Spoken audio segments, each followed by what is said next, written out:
السلام عليكم ورحمة الله وبركاته كسر دوادا channel كيغا وانيغو FM aad baan idiin salaamaya asxaabay meel kasta adduunka ka kala joogteen waxaan idin leeyahay soo dhawaada haddaad asxaabta tahayna soo dhawow haddaad ugu cusub tahayna soo dhawow aadna waan idiin salaamaya meel kasta adduunka ka kala joogteen maanta waxaan samaysanayaa alaab lagu caatoobo oo la isku dhuubo marka waa kan waxa weeyaan aloe vera waa kaas waan maydhay intaasaan saa uga gooyay waa kaas kadibna waan dhelay qolof intii dhaxaban ka saaray waa kan hata intan ma tuuraysid wajiga iyo gacmaha iyabaad marmarsan ayaa la marsadaa marka lama tuura tabaashan say u fiican tahay marka aloe veradii waa tan waan dhelay saasay tahay waa kaa halkaa waxaan ku haystaa aya kaleeto in yar oo sinjibiil ah iyo half lindanana iyo halkaas oo ah apple cider oo furkeeda horta baasha marka hore saasaad u waxaysa si fiican because waxa fiican oo dhan kunta fadhiisa marka si fiican aad u ruxeetan hadaba bay kasii dhamaanaysaa marka furkeeda waa kaas furkeeda yar oo mugeedad ku shubi kuma badinaysid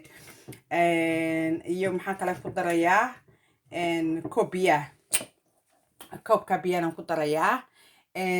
hada waxaan waday shaahi hadda ka hor aan soo geliyay sheexi baan waday oon 7 cisho waday shaahi shalay iga dhamaaday marka hadda tanaan waxaan wadayaa haddana bil baan wadayaa bahashan daartan oo aan cabiya haddii la yidhaaho way ku dhuubaysaa aad hilibka dhan iyo faadka dhan bay kaa goynaysaa caloosha special kaaga jira marka taasaan isku wadaya haddii la yidhaho bil haddii la yidhaaho marka saasaad u samaysanaysiin waa bahal faa'iido badan maasha allah dee lagama sheekayn karaa horta baalkan jeliga waa jeliga saas isku jiidjiidanaysaa waxaan ku dhi faadka dhan ee caloosha iyo xaydhaas iyo adduunkaas dhan bay kaa goynaysaa marka hadda waan isku shiidayaa markaan isku shiido ayaan tusinayaa sida kusoo baxdo hadda waan casirka waan isku shiiday sidan baanu kusoo baxay arag siduu xoorinayo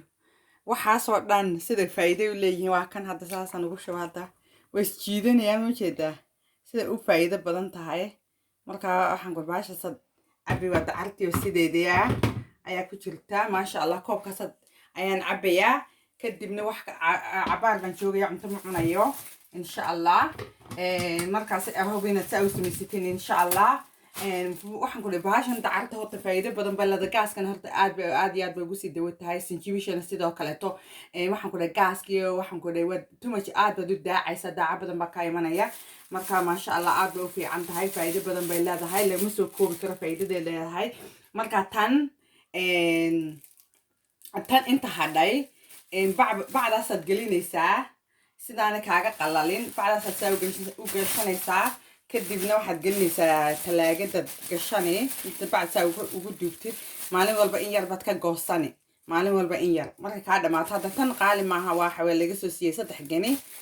lacagta ingiriiska waa 3 geni alla bahashan sida Soomaaliya u taaliya saan loo isticmaalin bahasha iyo maxaa la dhihi jiray bahasha la geedka la dhaho tintinka Soomaalideena ma cunaan bahalkan dawadu leeyahay hadday ogaan lahaayeen Soomaalida isaga isku wada daweyn lahaayeen wax kale ma soo iibsadeen dawo kale ma doonteen ba marka aad iyo aad buu fiicay maasha allah saasa talaagada u gashanaysaa inta yar ka googooysidna waa kan wajiga gacmaha ayaad marsani oo saa ugu marsanaysaa oo ku kaliin gareynayaa aniga isagoo jeliyan haysta laakiin kan markastaba ciyaalkayga waxaan ku dhahay marmariya wajiga ku nadiifinaya nadiif ka dhigaya marka asxaabi waxaan rajeynayaa inaad ka heshiin videogan sharaabkana samaysan doonteen aad baa lagu caatawaa waa very special weeyaan maasha allah especially waxaan ku dhahay gaaska caloosha waxaasoo dhan buu dawo yahay aadna aad buu fiican yahay marka daawansho wanaagsan kuna soo dhawaada channelka waa inoo iyo si channelka videoga damba soo samayn doona insha allah haddii ilaahay raali ka noqdo assalaamu calaykum waraxmatullaahi wabarakaatu channelkan dayaa waxaan ku laygala baqaylin dee subscribe iyo like iyo share kana dee ha layla sii wadaago dee asxaabaha kale assalaamu calaykum waraxmatullaahi wabarakaatu